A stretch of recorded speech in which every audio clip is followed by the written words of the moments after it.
How the hell does it work, a compressor? And how does it sound? First of all, what is compression? Putting it really simple, compression is the process of reducing a dynamic range between the loudest and the quietest part of an audio signal. That audio signal can be a guitar, can be a drum, can be a vocal, can be pretty much anything. Now, I think the best way for a guitarist or pretty much anyone else to hear and to learn how to use a compressor is by compressing a snare drum. Yep, that's right, compressing a snare drum, because the snare drum is so dynamic and the sound, the snap, you will hear it. Anyway, I think it's much more easy to hear the compression in a snare drum and then applying the compression in a guitar, so you can hear it too. So let's do it. Now, just a little bit of theory before we go to the practice. First, you need to know the main controls of a compressor, which are essentially four: threshold, ratio, attack, and release. Now, how do they work? Putting it simple, the threshold sets the level where the compressor will start compressing. This is the guitar signal that comes from your guitar, and it may vary depending on the pickups of your guitar. Say your guitar signal is minus 6 dB and you set the threshold to minus 12 dB. The compressor will start working. If you set the threshold to minus 4 dB, the compressor will not work. The ratio, well, the higher the number, the more compressor is applied. A lower number means less compression and more dynamics. The attack settings controls how much time it takes the compressor to apply gain reduction after the guitar signal passes the threshold. A fast attack means that the compressor will start working as soon as the signal crosses the threshold. A slow attack means that the compressor will let pass a few transients and then starts compressing. And release determines how quickly the compressor stops working after the guitar signal drops below the threshold. With a fast release, the compressor stops working fast. With a slow release, it will be compressing for a longer period of time. Now, calm down. I know this might seem difficult, but it isn't. And I will make it very easy for you to understand. Now that the theory is done, let's go to the practice. Okay, as I said before, the threshold sets the level where the compressor starts working. Because it sets to 0, it's not working. Now, if we lower the threshold, there you go. The compressor starts working and you can hear the snare sounding punchy. The ratio, well, the bigger the number, the more it compresses. Actually, it can be a limiter. Now, if you set it to 1:1 ratio, there is no compression happening regardless of the threshold level. Now, the attack setting will set the compressor to start compressing immediately or a few milliseconds later. Translating this for what you can actually hear, a fast attack will smash the impact of the snare hit, which you can compare to when you hit a chord or a string in your guitar. On the snare, you lose the punchiness from the snare hit. On your guitar, you lose the definition of the string attack. If you set the attack to be slower, now the compressor starts compressing later and it doesn't smash the initial transient or the snare hit. And so now you can clearly hear the snare impact, which translates to a punchy sound. On a guitar, this will be more definition when you hit the string. The release will set the time that the compressor will stop working. With a fast release, it will stop faster, and as you set the release to be slower, it will compress for a higher amount of time, to a point that is always compressed. At this point, the compressor doesn't have the time to reset before the next hit. A fast attack combined with a fast release is usually used for a more funky guitar playing, because it removes the impact of the peak attack and reduces dynamics, making the sound more consistent. Okay, but what about the guitar pedals? Because most of the times they don't have all these parameters. Let's see. Here we are in a Helix native, so let's try this deluxe comp. And as you can see, a lot of the parameters are the same. So let's see, threshold. So no gain reduction so far.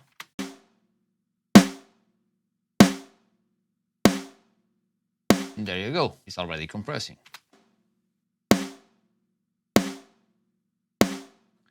Now the ratio is the same thing. Now I recommend you to do some drastic moves so you can hear really clearly what is happening. So let's do a 2:1 ratio and then a 20:1 ratio.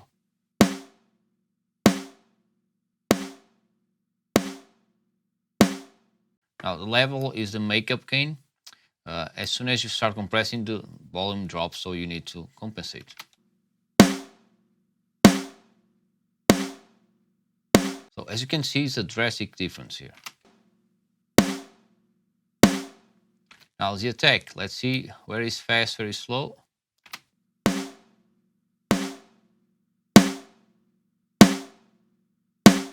So just like in the other compressor, fast attack kills the initial transient, and slow attack takes more time and let pass the first transient. So the release time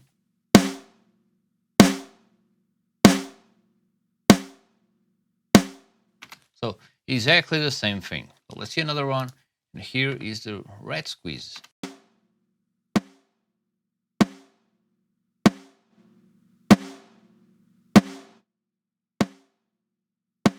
Okay, so this one has the sensitivity parameter essentially controls the attack, release, and the threshold. So it has fixed values. If you go to the right, it's a fast attack and a fast release. If you go to the left, it's a slower attack and a slow release. So it's matching the initial transient. And here you can clearly hear the impact of the snare. So as you can see, despite they don't have the same parameters as a regular compressor, they work essentially the same. And now that you know exactly what to hear, you can operate any compressor pedal. But now let's go to the guitars. Okay, here's a guitar, here's a compressor, and now let's apply the same principles that we just heard on a snare.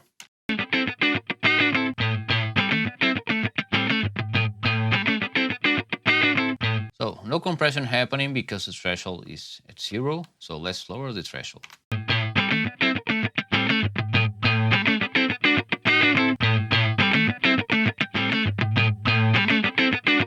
Now, with a fast attack and a fast release, these are the best settings to this kind of guitar. And for mostly to clean guitars with this kind of rhythm and funky stuff, the fast attack and the fast release makes this spanky sound, this explosive sound, which is most of the times what you're looking for. So now you can't hear the initial impact of the guitar pick, but the sound is really consistent and spanky and cool. Now let's lower the attack and try to hear the initial hit of the strings.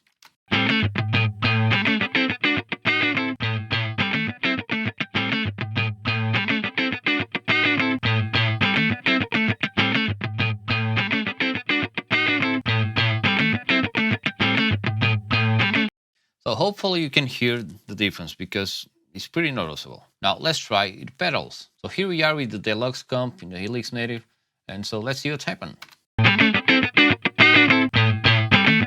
So as you can see, there's no compression happening here because the threshold is set to 0, so let's lower it.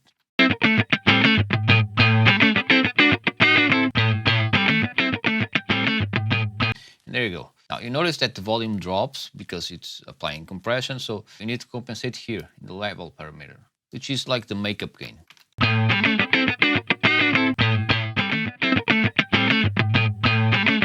Ratio, same thing.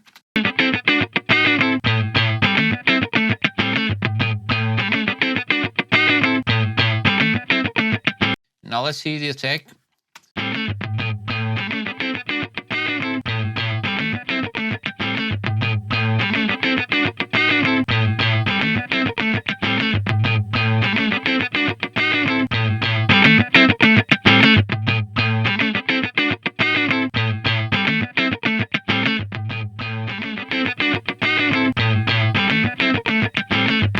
So hopefully you can hear the difference when you use a fast attack and a slow attack, because it's pretty radical. Now let's try the red squeeze. Let's see how it works.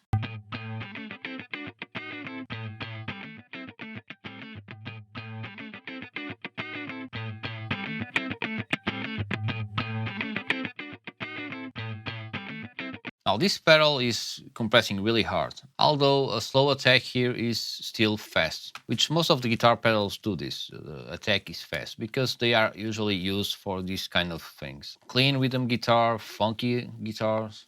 Now another pretty common compressor that I use mostly on distorted guitars are multiband compressors. So let me show you. Here's a multiband compressor, and Essentially, this works like this. So you choose the band of the frequency spectrum that you want to compress, and you compress it instead of compressing all the frequency spectrum like a regular compressor. And usually in distorted guitars, you want to compress the low end because of the huge bump that happens when you do some palm mutes.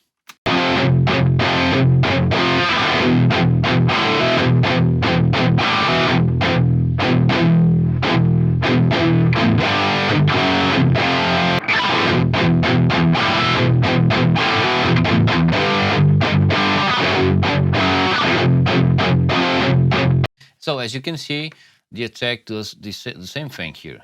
With a fast attack, you can barely hear the attack of the pick. With a slow attack, you can hear a lot of the pick attack. For me, to my taste, usually I go for a kind of medium attack, fast to medium attack. Well, not super fast because I still want to hear some of the pick attack, but I want to control it and to tame it.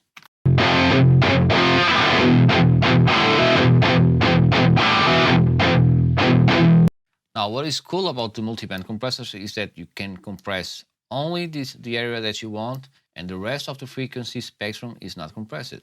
Take this example that has both palm mute and not palm mute guitar playing.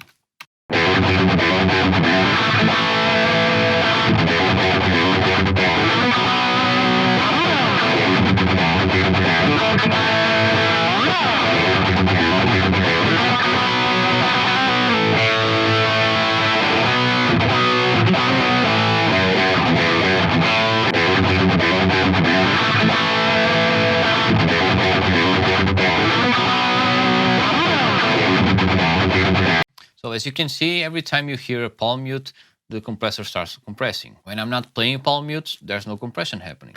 Okay, here we are in the Helix Native, and let's use this 3-band comp, which is a multiband compressor, and it's essentially like having this multiband compressor, but with 3 bands. So let's see what happens. Okay, loads of compression here because all the thresholds are already too low, so you need to set them to 0. Okay, everything set to 0 now, let's hear it.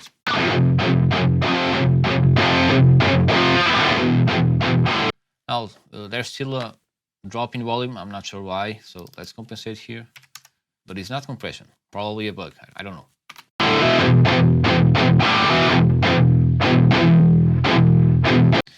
Okay, now we need to set this crossfade here.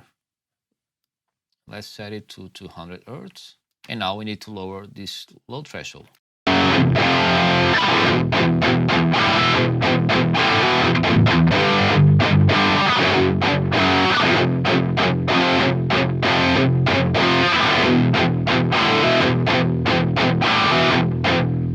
Okay, let's set the attack to fast and slow so you can hear the difference.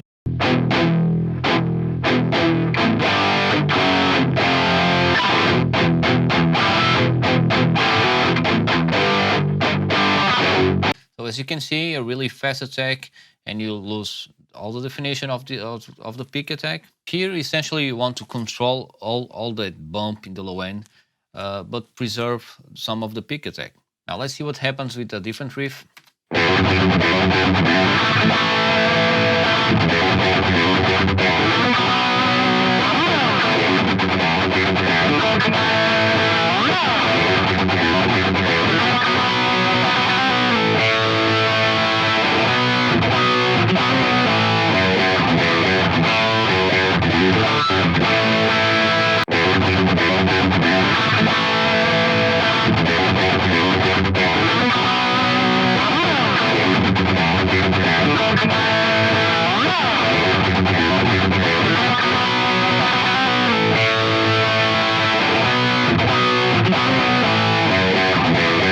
Okay, there's still so much things to talk about compressors because there are so many compressor pedals with so many different controls, and even in the mixing world there's a lot of different compressors with different controls. But hopefully at this point you already know how the compressor works and you are able to hear the compressor working. And with a bit of practice you should be able to dial in your compressor settings. Now remember that this is audio, this is music, so There's no rules here, so don't be afraid to try every possible settings that you can, and what is important is that it sounds good for you. Thank you for watching, and I hope to see you in the next video. Cheers!